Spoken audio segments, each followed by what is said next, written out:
מזמור לדוד, אדוני רואי לא אחסר, בנוטה שירביצני, על מי מנוחות ינחלני, נפשי ישובב,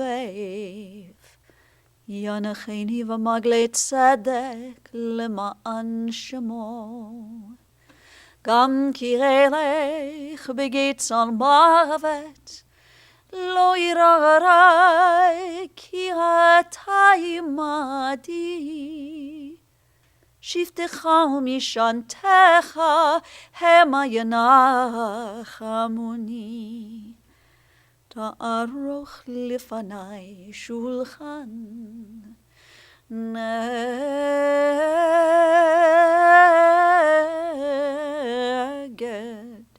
צוררי. דשנת ושמן ראשי, כוסי רוויה, אך טוב וחסד ירדיפוני, כל ימי חיי, ושבתי בבית אדוני לאורך ימים. I've chanted for you the words of our 23rd Psalm. On these difficult days and days when we are seeking comfort, we often turn to the psalmist. And so I invite you to recite these words with me. The Lord is my shepherd, I shall not want. He maketh me to lie down in green pastures. He leadeth me beside the still waters. He restoreth my soul. He guideth me in straight paths for his name's sake. Yea, though I walk through the valley of the shadow of death, I will fear no evil, for thou art with me. Thy rod and thy staff, they comfort me. Thou preparest a table before me in the presence of mine enemies.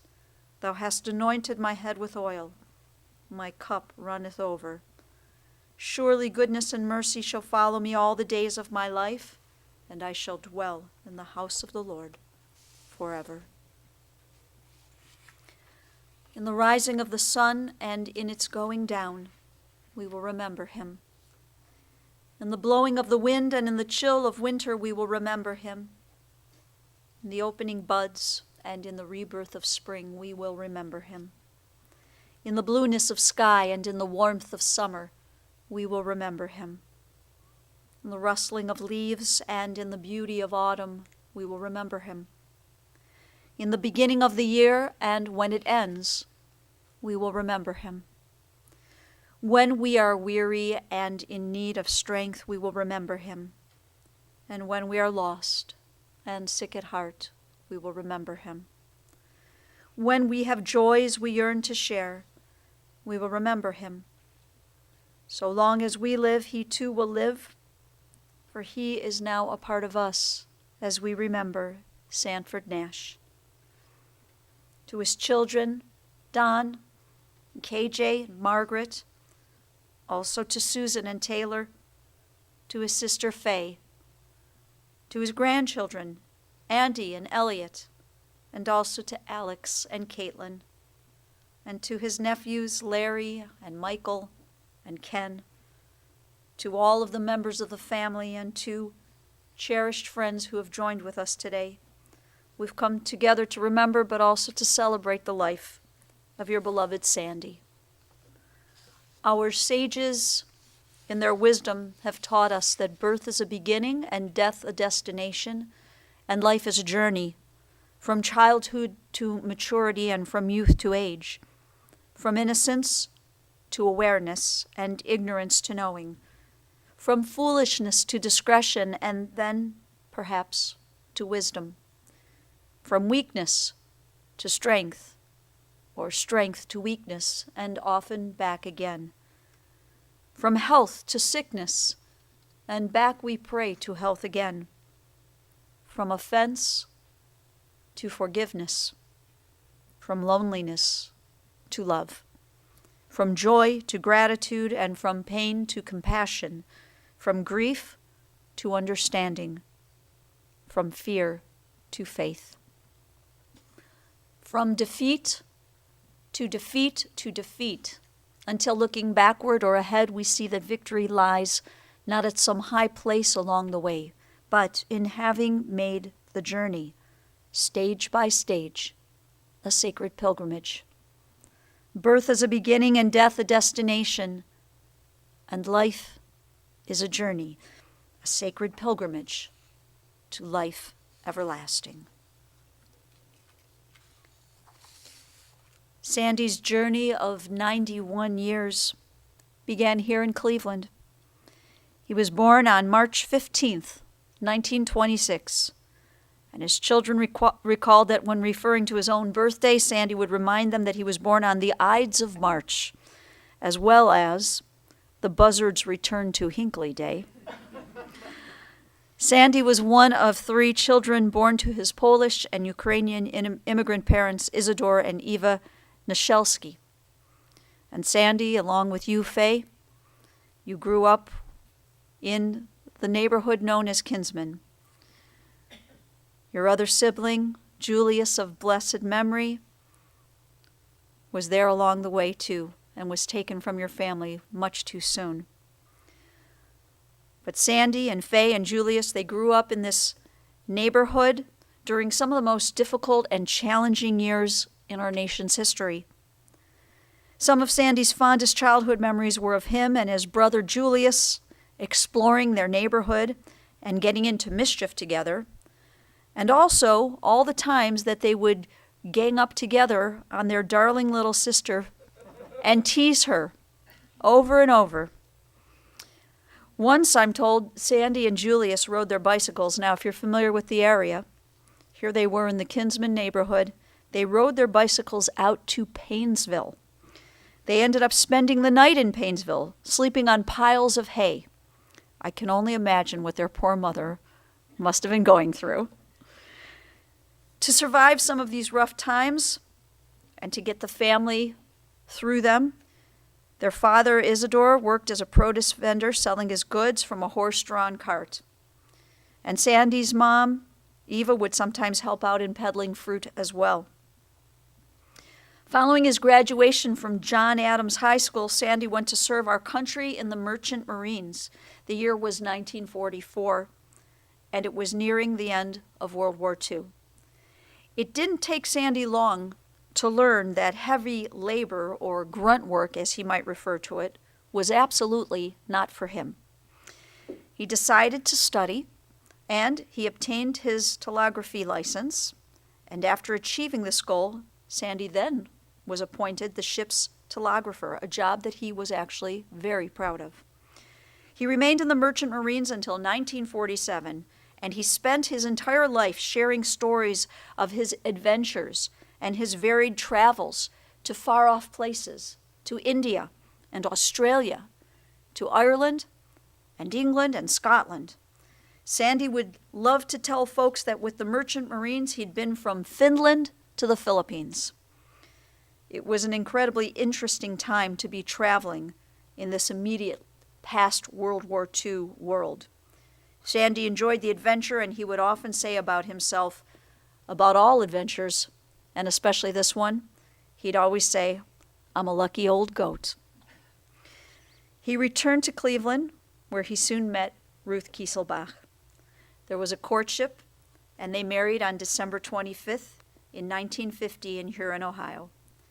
And Ruth, while we know this marriage ended in divorce, it brought forth 3 very wonderful and precious gifts: your children Donald, Barbara, and Margaret. Now Sandy, who was always determined to learn, he enrolled in a correspondence course where he earned a certificate in electronics. And this certificate paved the way for his next step along the journey. Sandy was hired as a 2-way radio technician for ODOT, the Ohio Department of Transportation, which was located in Ashland, Ohio. And it was here that Sandy worked for nearly 30 years until the time of his retirement.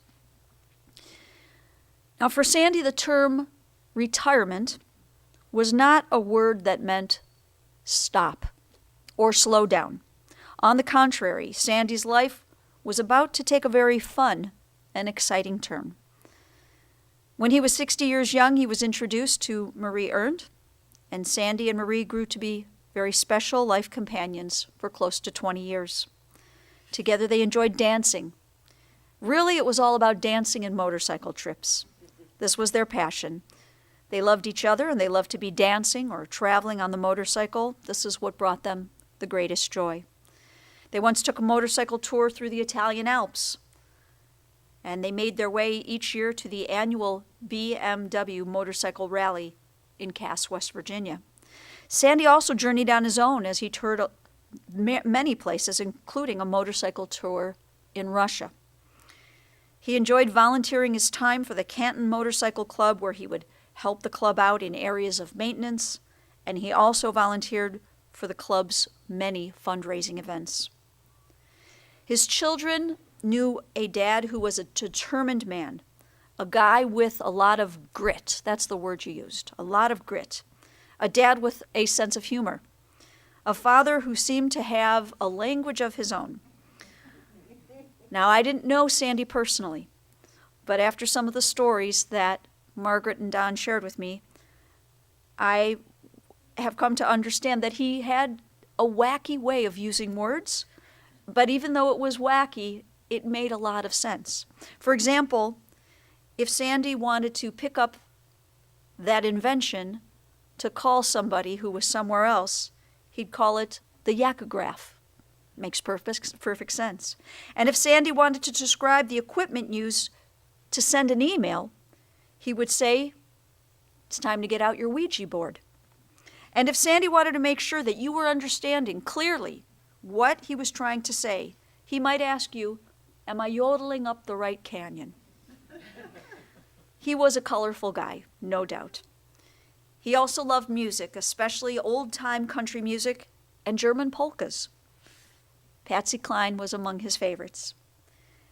And through his life's work and his life's adventures, he was a man who was deeply proud of his children.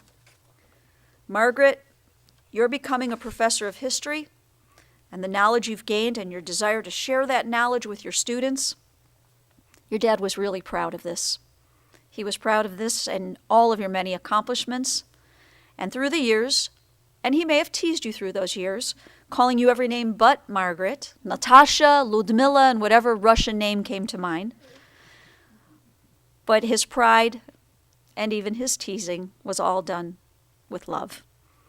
And Donald, your father was especially happy when you learned to play guitar. And even more than that, he loved that you would play for him. You'd go out of your way to learn songs that you knew were special to him and songs that would warm his heart. And this meant the world to him as well.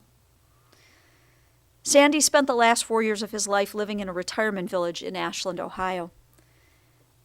And I see that his family, his children, made sure that he was comfortable and that his dignity was always protected.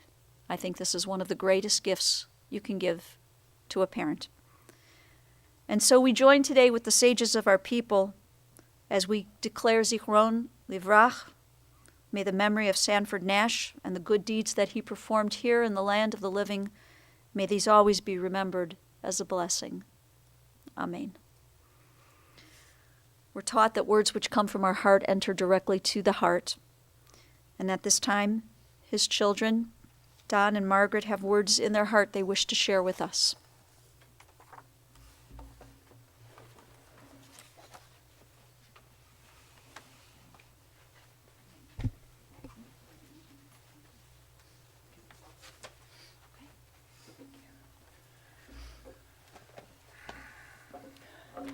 Ever since our dad died, we have received condolences from many friends and relatives.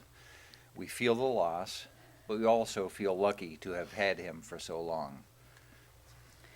There are many things about him, the examples he set for us, and his direct involvement in our lives that we are thankful for. One of the things that Dad modeled for us is integrity, because he was so proud of his integrity as a person and as a worker. He stole neither property nor time from his employer. He took pride in putting in a full day's work each day and was proud of managing a department that was, as he would say, above reproach. When his department would be audited, There was never a piece of equipment or so much as a pencil missing from the inventory. He valued learning, whether it was formal or self-education. This is something that he got from his mother, Eva, who was also a lifelong learner.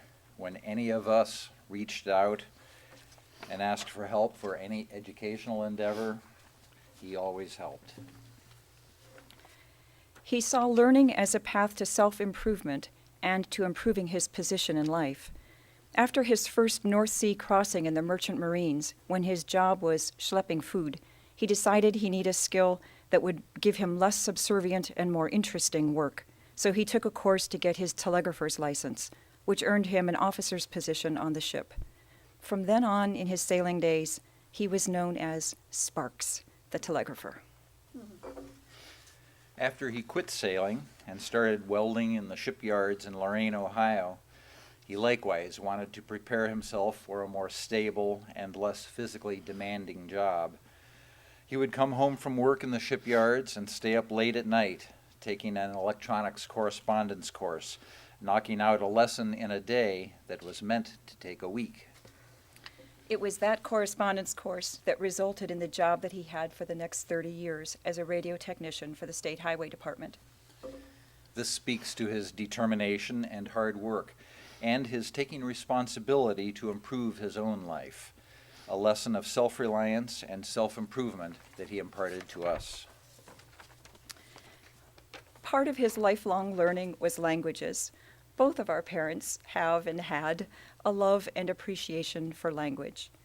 Yes, they appreciated the good use of language, but they also appreciated deliberate misuse of language for comedic effect. For instance, Dad would never say, "What time do you expect to get here?" He would say, "What is your expectorated time of arrival?"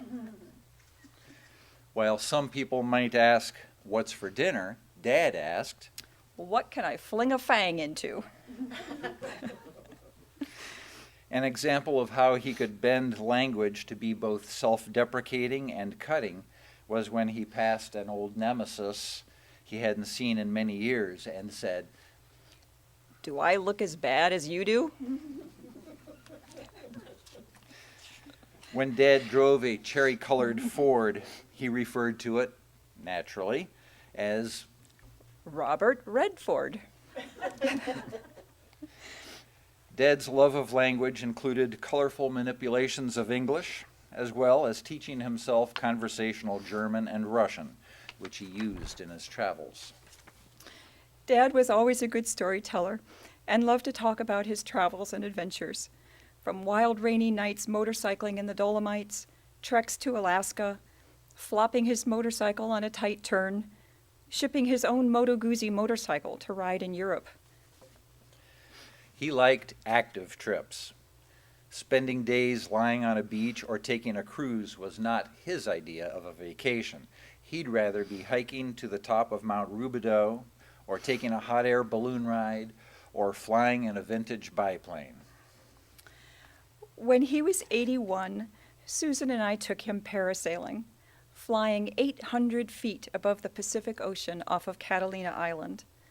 When his turn was over and he was reeled back into the boat, he shrugged and said, "I thought it would be more death-defying." There was a physical as well as intellectual element to his travel. Dad never met anything climbable that he didn't climb, whether it was fire towers in state parks or radio towers or hills or mountains, like an old goat. This set a standard for our own vacations.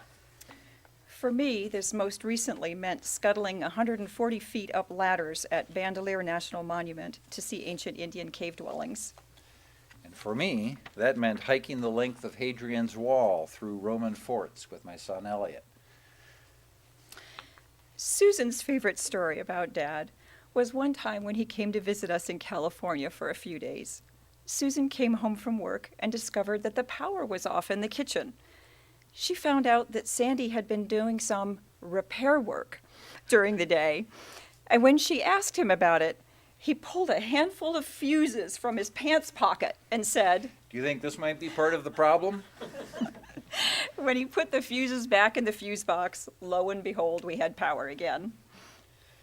When we were clearing out his apartment, Kate found a pair of gloves and said, "Does anybody need any work gloves?" I said, "You call them work gloves, but to Dad they were dress gloves." That epitomized his utilitarianism.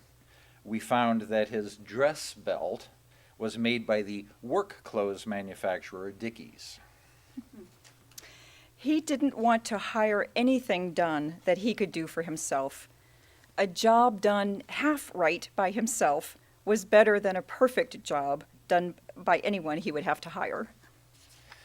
Sometimes it was hard to tell where his utilitarianism stopped and his thriftiness began. For instance, the pots and pans that no longer had handles but still held water, he refused to throw out and instead used pliers to take the pans off the hot burner. But he wasn't so thrifty that he couldn't also be kind. There was always fresh milk and leftovers on his back porch for the neighborhood kitty cats. Travel, adventure, and lots of people who loved him. That's why Dad always said he was a lucky old goat. And that's why we feel so lucky to have had him in our lives so long.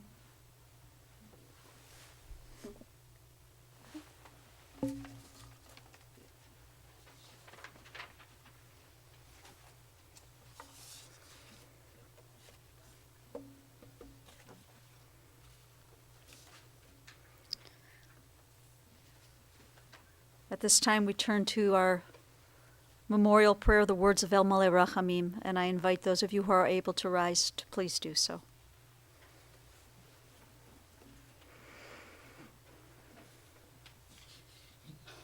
El Maleh Rachamim, shochen במרומים, המשימנו חנוכנה תחת כנפיך השכינה, במעלות קדושים וטהורים, כזוהר הרקיע מסעירים. את נשמת יקירנו שהלכה לעולמה, בגן עדן תהא מנוחתו. אנא ברחמים אסתירהו, בסתר כנפיך לעולמים, ותתרור בתרור החיים את נשמתו. אדוני הוא נחלתו, וינוח בשלום על משכבו, ונאמר Amen. O merciful God, who dwells on high, who is full of compassion, grant perfect rest beneath the shelter of your divine presence among the holy and pure, who shine as the brightness of the firmament, to our dear departed Sanford Nash, who has gone now to his eternal home.